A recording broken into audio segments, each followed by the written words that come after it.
Anderson and Rudy Gobert.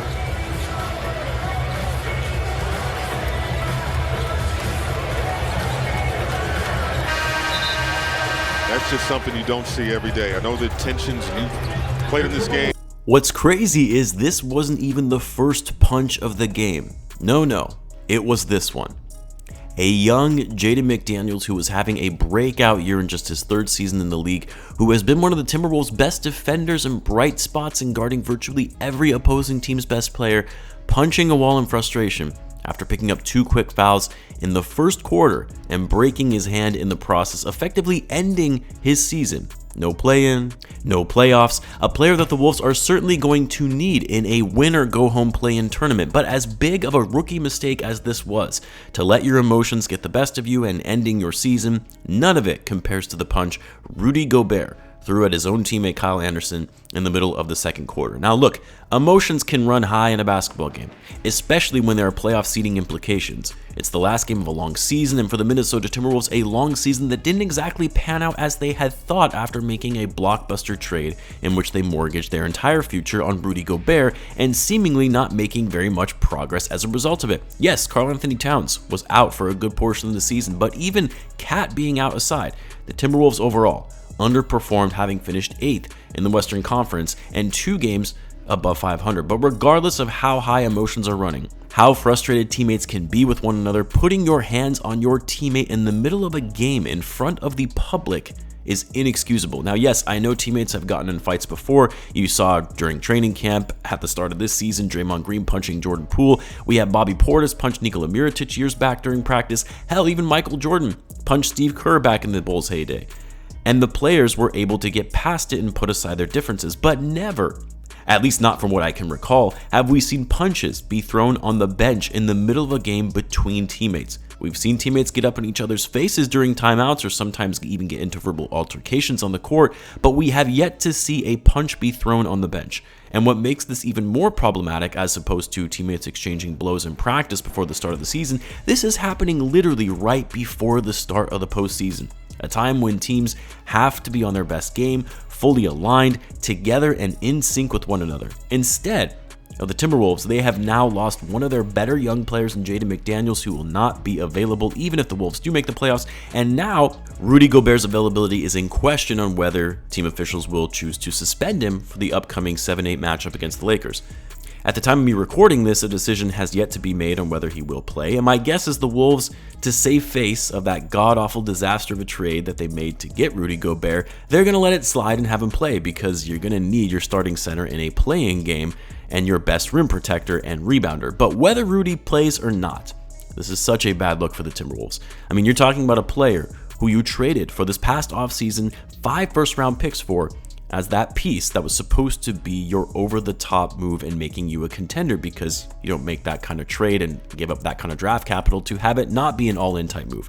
You traded 5 first-round picks to not really make much progress and also not really having much in the way of the future to improve when you've now absorbed Rudy Gobert's max contract and hamstringing your cap flexibility for the foreseeable future. Now, I just put out a video a few days ago on why the Rudy Gobert trade will go down as one of the worst in NBA history. I'll leave a link to it in case you missed it on the end screen of this video, as well as in the description. So I'll try not to reiterate so many of the points I made in that video so as to not sound redundant. But as I was thinking about this more, aside from the fact that the Wolves made an unthinkable decision to trade 5 first-round draft picks, 3 of which are unprotected, for a guy of Rudy Gobert's caliber, now in his 30s, and not on a team-friendly contract, as bad as that is, and again, I still maintain it will go down as one of the worst trades in NBA history when all is said and done. Aside from mortgaging your future, aside from it being incredibly risky to trade unprotected picks in today's NBA when the landscape of the league can change so quickly, there's actually another reason why you don't make a trade like this, which I think is getting overlooked here. And it's the fact that when you make such a massive trade like this, an all-in move for so many assets to get one player, it puts a massive amount of pressure on said player that you made the trade for, and it trickles down to the rest of the players on the team. You see, Rudy has been getting a ton of criticism all year for having a bit of a down season, not playing like his defensive player of the year self that we saw in Utah, not as strong and agile and crashing the boards, not finishing at the rim as well as he used to. And while all of that is on Gobert, and he should get heat from that from fans as well as teammates, and while everyone might criticize Gobert for being overrated, not worth the trade, not worth his contract, you cannot fault Rudy Gobert for being a piece that was traded for 5 first-round picks. You can't fault Gobert for signing a max contract when it was offered to him by the Utah Jazz. Any player, whether they're worth it or not, is going to sign a big payday if it's offered to them.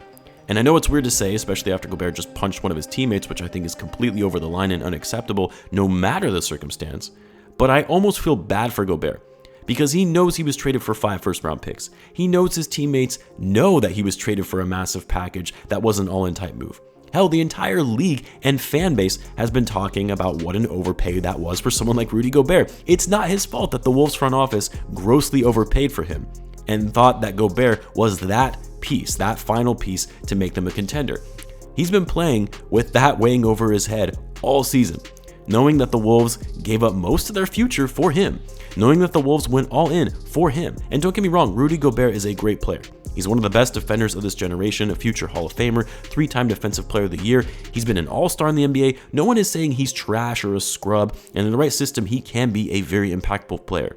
But we all know, and I'm sure Gobert himself deep down knows, he's not a player that you trade 5 first-round picks for. He's not a superstar in this league. He's not a top 10 or a top 15. He's not even a top 30 player in the NBA at this point. And you know that's been in the back of his mind as well as the back of the Wolves teammates' minds. Like, man, we gave up all of that for this guy. And it boiled over in the final game of the season, where you had Kyle Anderson barking at Gobert to block shots, to then Anderson telling him to shut the F up, which put Gobert over the edge, which led to a thrown punch. Still unacceptable from Gobert. No place for that, especially when it comes to throwing blows at your own teammates. But you kind of see why emotions are getting the best of Gobert and why he's been underperforming this season with the pressure of being that trade piece that you make for a superstar player when in reality, you're not even close to being a superstar player. What's sad is that this likely ended the Wolves season. Not that they were really going to be making a run in the playoffs anyway, even if they made it out of the play-in, but I don't see how they make it to the playoffs after something like that. How you repair the team chemistry, and also after losing Jaden McDaniels, who has been such an important piece for them this season. And if Gobert is suspended, I don't see how you make it to the playoffs. And at that rate, you're now sending a lottery pick to the Utah Jazz for that trade. That first pick from the trade, well, aside from Walker Kessler, of course, picks that you were hoping were going to be late first rounders. Just a bad and disastrous season for the Wolves. And again, it's an indirect effect of making a huge trade like that because of the pressure it puts on the team for making an all-in move to start winning now, which sure, you can say, hey, these are professional basketball players. Playing under pressure comes with the territory, which is true, but it hits a little different when the players, fans, the media all know this was a mistake of a trade. That's going to set in mentally on the players as well as obviously Rudy Gobert. Let me know what you guys think. As always, be sure to subscribe, and I'll see you in the next one.